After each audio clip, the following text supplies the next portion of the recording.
certainly it was nice to see KeAndre Lambert-Smith step up at receiver because they're going to be a deep threat too. That's one thing Penn State have been missing pretty much the entire season, a true vertical threat. And KeAndre Lambert-Smith's always had the capability with his speed to be that guy, but just lacked consistency.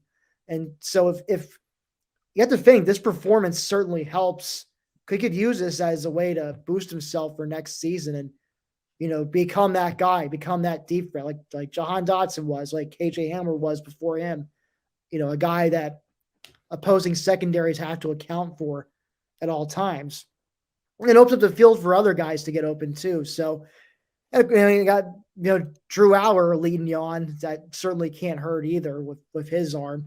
So I'm hoping to see Lambert-Smith just ball out his next year, which should be I'm assuming his last year. I think he has an extra COVID year, but if he balls out next year, he's definitely not going to use the extra COVID year. And, you mentioned earlier about Trace McSorley being the greatest quarterback of all time, which is a nice segue into talking about Sean Clifford and what his legacy is at Penn State. Because if you're looking at it obviously from a pure statistical standpoint, he's the GOAT. Over 10,000 yards passing. No other Penn State quarterback's done that. 61% average completion percentage. It's the highest completion percentage average for a Penn State quarterback. 84 touchdowns with 31 interceptions. Over 800 pass completions. Now, obviously, the knock on him was he could be very Jekyll and Hyde performance-wise, and he was lacking that signature win. Did beat Michigan a couple times. Well, obviously Michigan was not like some playoff caliber team back then, but that, and more importantly, just couldn't beat Ohio State, the home state team that I'm sure he so badly wanted to beat. So he went into this game today lacking that signature win, and finally he got it. So I guess where do you put him, Marty, when you're thinking of greatest quarterbacks of all time? Obviously, you think in your mind Trace McSorley is the greatest. Where does Sean Clifford rank? We've put him at second, maybe a little bit below that, at third. I mean, for me, it's difficult to truly say. You look at our generation, Tim. We weren't around for either of those national championships. Now, albeit it's not like, Blackledge it was different than to the way college football was. You could quarterback a team to a national championship back then and not, you didn't have to be this elite quarterback to do it. I mean, you go look at the year Chuck Fusina finished second in Heisman voting and look at his numbers. Nowadays, if you had those numbers, you'd be benched about 3 weeks into the season. So the sport has just changed so much. But I mean, to me, I think, I go Trace number one with a slight edge. I think you got to have Kerry Collins in the conversation. Cliff is in it. Darryl Clark. Michael Robinson kind of gets hurt because he only started for 1 year, but that 1 year was really damn good. So, but I think Cliff, I mean, as critical as people were, myself included, of him during his career, you've got to have him in that top 3 or 4 quarterbacks in program history. McSorley to Clifford to ours. Great progression at the quarterback position for Penn State. I mean, obviously, despite Cliff's mixed legacy, I mean, we certainly could have done worse. I'll put it that way. As much as we've ragged on Cliff at times when he struggled, I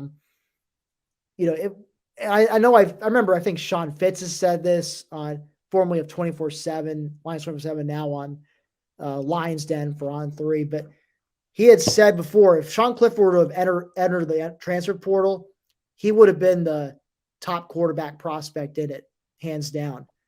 So it certainly was a good enough handoff from McSorley to Cliff. And, obviously we'll see whether Drew Auer is the real deal. I'm hopeful that he is, just, based on some of the nice throws he's made and the action he's gotten.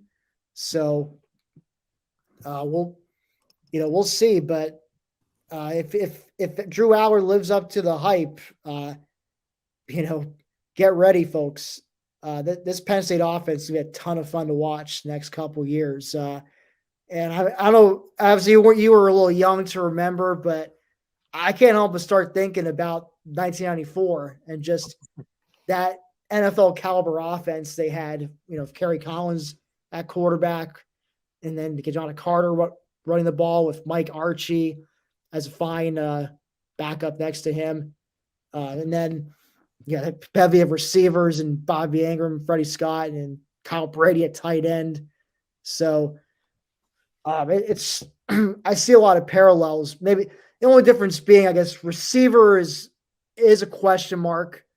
Like I said, hopefully KeAndre Lambert-Smith steps up. And Trey Wallace, we've mentioned him briefly, but hats off to him. I know he had that drop at one point in the game in which if he catches that, maybe Penn State goes on to score and maybe put the game away a bit sooner, but that's nitpicking a little bit. But he did make up for it later on, had an important catch to move the chains on the drive where Penn State made it 35-14 and put to bed any notion of Utah coming back. So I think he's a guy I'm also watching for this offseason and next year. And of course, Penn State's definitely looking for a couple of guys in the portal. They've said that over and over again. Dante Cephas of Kent State is a guy to keep an eye on. I suppose there's some issues with his credits, maybe not transferring smoothly from Kent State over to Penn State, which is why he hasn't committed yet. So we'll see what happens with that. Hopefully things do work out and he does end up, because that would be a huge pickup out of the portal for them. But they've also cast a wider net for receivers as well. So, and Marty, I don't know how much you've been paying attention to the portal. You are Black Shadari's recruiting guru, so maybe fill in the blanks for our viewers a little bit if you want. Yeah, you look at the portal for receiver, one name to watch. In addition to Cephas, I feel confident saying that if it wasn't for some issues with credits for Cephas transferring, he'd already be committed to Penn State, and he's arguably the best receiver available in the portal. Devin Carter from NC State, name to watch, going to take an official visit next month. Would not be surprised at all to see Devin Carter wind up with Penn State. So that's another name to watch there. But you look at receiver, you want to add to it via the portal. But you look what KeAndre Lambert-Smith did down the stretch this year. There was a lot of buzz during bowl practice that Caden Saunders and Amari Evans were two of the young players making bigger waves than anybody else at any position. So I think there's enough young talent on the roster. You're going to be okay next year at receiver, but obviously if you can bring in a proven commodity or two, it will make you feel better about the position. So we'll see what happens there. I think they will bring in at least one, if not two, portal receivers. I expect one or two guys to step up and take and improve between now and then you factor in what should be a really good tight end group, and I think things will be okay at that passing attack. I think one thing to keep in mind there too is if Drew Aller is the quarterback we think he is, he's the kind of quarterback that's going to elevate the guys around him. You saw over so many years of Tom, I'm not comparing him to the guys saying he's going to be these guys, but you saw over so many years of Tom Brady in New England. You've continued to see with Aaron Rodgers in Green Bay, where they have these receivers who are kind of like no-name guys who go elsewhere and don't do well.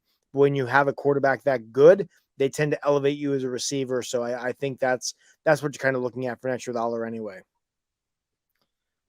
Precisely. Let's see. I got some other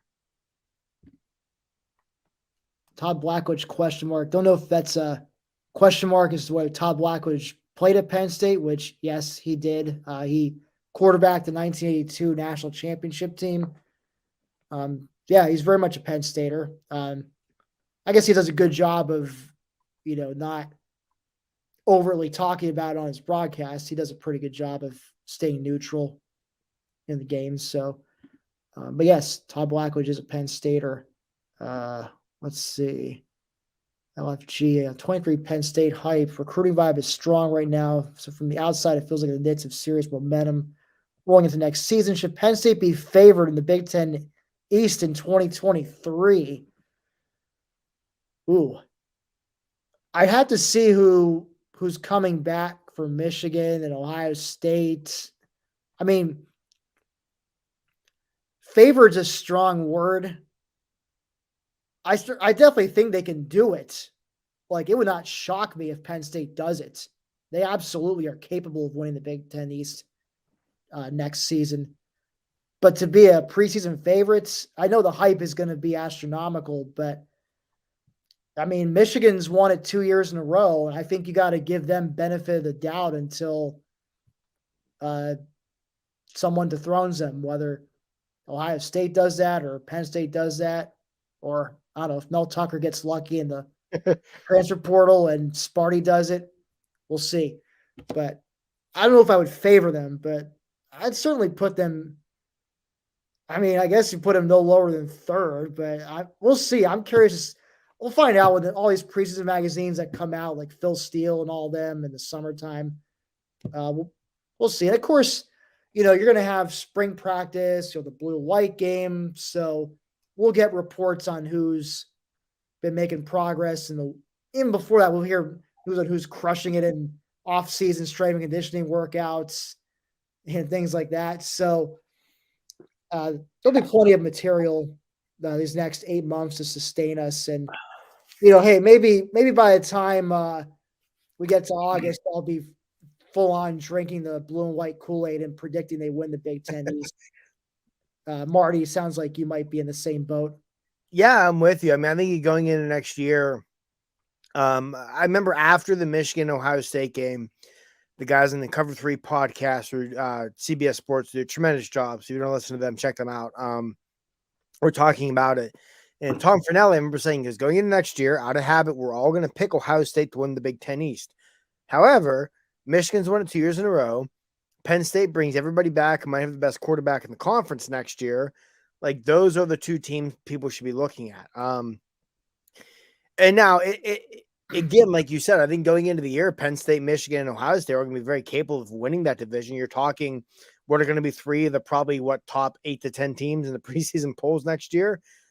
Three of the legitimate best teams in the country. I mean, now there have been a lot of reports. Harbaugh's flirting with the NFL again. Seems like if Jim Harbaugh's offered an NFL job, he's going to go back. Obviously, that could change a lot in the Big Ten East. I mean, geez, you want to talk about restarting the coaching carousel? Yeah. But yeah, assuming Jim Harbaugh is still at Michigan, you got to look at that as a really a 3-team race where all 3 teams are very capable of winning that division next year, very capable of winning that conference and making a run at the college football playoff. So it should be a lot of fun. I do think that if nothing else, you're looking at the Big Ten East as probably being the best division in college football next year because you're going to have 3 legitimate national championship contenders in Penn State, Ohio State, and Michigan in that division. For sure. Shule Sooner, thank you so much for the $5, bud. And yes, Happy New Year to you as well. And that reminds me, before we get into... Hey, real quick, because we were talking about it. Devin Carter, the wide receiver from North Carolina State in the transfer portal, just committed to Penn State 10 minutes ago. I just saw on Twitter. So there you go. There's one. Breaking news, folks. Yeah, here on the Penn State post-game live show. That's I remember reading that he had Penn State as a finalist. So I wasn't sure though how serious the contender Penn State was for him, but that's obviously great news. So that's one portal receiver in the bag. I said, hopefully things work out with Cephas. Then you got your 2 portal guys, and then you work on getting KeAndre Lambert-Smith, Trey Wallace, maybe get Omari Evans. What are the names of I'm already forgetting other names in the receiving corps. Aiden Saunders, Liam Aiden Saunders, yeah, that's the thing. We're sitting here reeling off all these names of guys who were legitimate. Anthony Ivy supposedly doing well in practices those scout teams. So yeah, like all these guys were 4-star recruits. Like when you have, obviously stars aren't everything, but when you have 8 or 9 guys or whatever it is that were 4-star recruits, at least 2 or 3 of them are going to pan out with their just raw God-given ability. So yeah, no, that's definitely a big pickup though with Devin Carter for Penn State in the transfer portal. So continues to be a great day for Penn State athletics.